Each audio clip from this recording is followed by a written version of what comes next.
শিক্ষার্থী আসসালামু আলাইকুম। বাইনারি একটি বিয়োগ তোমাকে দেখাচ্ছি, এখন তোমাদেরকে দেখাচ্ছি।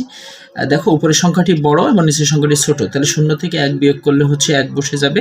এখন দেখো উপরের সংখ্যাটি ছোট, নিচের সংখ্যাটি বড়, সুতরাং এটাকে আমরা বাইনারি 0 আর 2 এই 2 ধরে নিব। তাহলে 2 আর 0 2, মানে যোগ করে দেব 2 আর।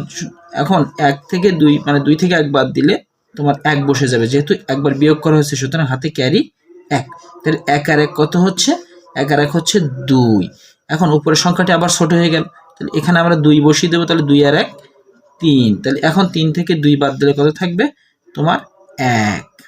তাহলে হাতে নিশ্চয়ই বিয়োগ করলাম 1, তাহলে 1 আর উপরে আবার সংখ্যা ছোট, তাহলে এখানে 2 ধরে নাও।